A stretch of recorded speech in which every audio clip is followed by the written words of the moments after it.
Komisi Pengawas Persaingan Usaha atau KPPU Wilayah 2 kembali buka suara terkait polemik harga singkong di Lampung yang tak kunjung berakhir, di mana KPPU sebelumnya telah mengungkap jika tingginya impor tapioka yang dilakukan oleh 4 perusahaan di Lampung menjadi salah satu faktor utama penyebab anjloknya harga singkong. Berdasarkan catatan KPPU Wilayah 2, dari total 45 perusahaan tapioka di Lampung, terdapat 4 perusahaan yang menguasai sekitar 80% impor tapioka. Namun KPPU enggan membeberkan identitas keempat perusahaan yang dimaksud. Kepala Kantor KPPU Wilayah 2, Wahyu Bekti Anggoro mengatakan pihaknya telah memanggil 4 perusahaan tersebut, namun hanya 1 perusahaan yang memenuhi panggilan. Dia pun menegaskan bahwa berdasarkan penyelidikan dan analisa KPPU, pihaknya menemukan ada unsur kesengajaan untuk menghancurkan harga singkong di Lampung dengan melakukan impor tapioka. Lebih lanjut, Wahyu mengatakan jika perusahaan tetap mangkir dari panggilan yang dilayangkan oleh KPPU, maka pihaknya akan melakukan proses penegakan hukum. Wahyu pun menyebut jika perusahaan terbukti bersalah melakukan pelanggaran, maka dapat diancam, dicabut izin usahanya, serta dikenakan denda. Di samping itu, KPPU juga memberikan langkah solusi untuk menyelesaikan polemik rendahnya harga singkong di Lampung yang tak berkesudahan, di mana perjanjian kemitraan antara petani dengan produsen tapioka dinilai menjadi langkah yang paling efektif untuk menyelesaikan polemik harga singkong jangka panjang di Lampung. Wahyu pun mengatakan bahwa usulan kemitraan antara petani dan perusahaan tersebut telah disampaikan ke pemerintah Provinsi Lampung serta Panitia Khusus Tata Niaga Singkong DPRD Lampung. Gini, permasalahan harga yang anjlok kemarin itu, kami melihat bahwa tidak ada yang memberikan pernyataan yang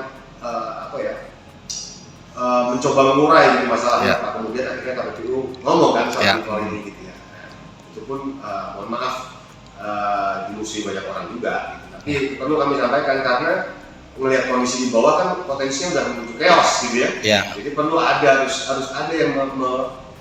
ada yang memulai ini, walaupun memang ujungnya intervensi dari pemerintah melalui Kementerian Pertanian itu terjadi gitu ya, dan kami tidak masuk ke ranah sana. Tapi poinnya dari KPPU saat kemudian nanti kita lihat impor tapioka ini kemudian tujuannya adalah memang untuk menghancurkan harga singkong, memang ada niat ke sana ya. Walaupun secara data teman-teman tadi udah lihat ternyata memang ada pengaruhnya. Ini perlu kami masih mengolah datanya lebih jauh. Kami mencoba mengundang dari 4 itu kami undang 2 yang tidak datang. Belum datang, tiga malah belum datang.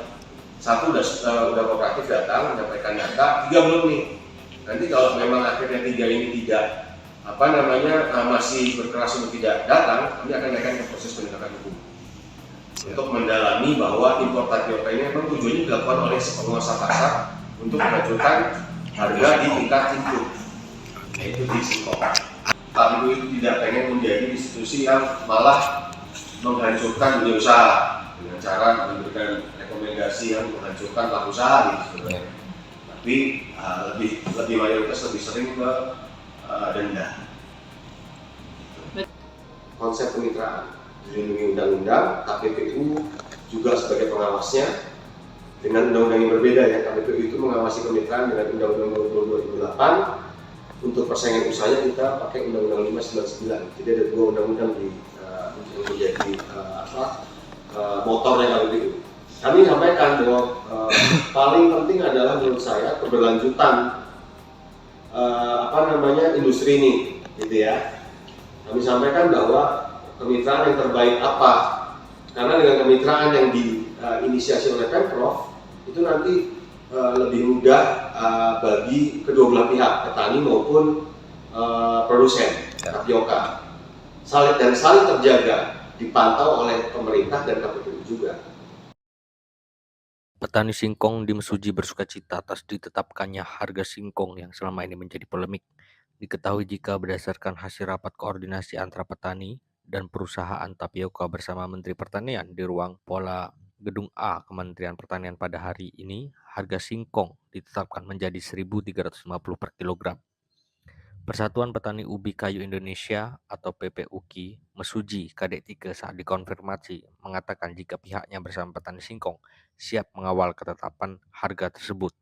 Pihaknya pun menyampaikan terima kasih kepada Menteri Pertanian yang telah memutuskan harga singkong di angka minimal menjadi 1.350 per kilogram, kemudian dengan potongan minimal 15% tanpa syarat apapun. Ia pun berharap dengan adanya kejelasan harga ini bisa berdampak kebaikan bagi petani singkong di Lampung. Lebih lanjut, ketetapan harga tersebut telah termuat dalam surat Kementerian Pertanian Direktorat Jenderal Tanaman Pangan. Adapun isi dalam surat tersebut, pertama, harga ubi kayu petani yang dibeli oleh industri sebesar 1.350 per kilogram dengan rafaksi maksimal 15%. Kemudian, tepung tapioka dan tepung jagung akan diatur tata niaganya sebagai komoditas lartas atau dilarang dan dibatasi. Importasi dapat dilakukan apabila bahan baku dalam negeri tidak mencukupi atau telah habis diserap seluruhnya oleh industri. 3. Kesepakatan mulai berlaku pada hari ini, tanggal 31 Januari 2025, dan untuk dilaksanakan bersama.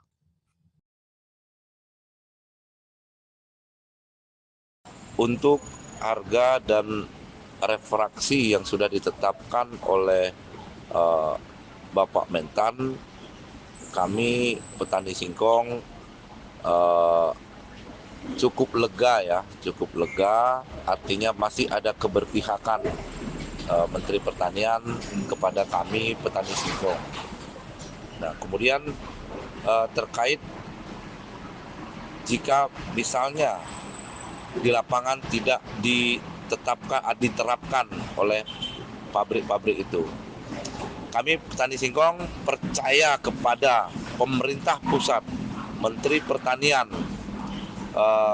agar untuk menjalankan tersebut. Kami yakin bahwa Bapak Menteri sanggup mendorong agar terrealisasinya ketetapan tersebut. Karena beliau menyampaikan untuk yang tidak menjalankan tersebut akan ditindak tegas. Dan kemudian beliau menyampaikan impor tapioka itu ditutup, kemudian impor tepung jagung juga ditutup, karena kemungkinan saat tepung tapioka tidak impor, itu importir akan mengimpor daripada tepung jagung tersebut karena bisa menggantikan tapioka. Jadi harapannya semua stakeholder, pemerintah pusat, pemerintah daerah itu melaksanakan ketegasan agar tidak terjadi konflik antara masyarakat dengan masyarakat atau petani, dan kemudian konflik petani dengan pabrik. Itu harapan kami.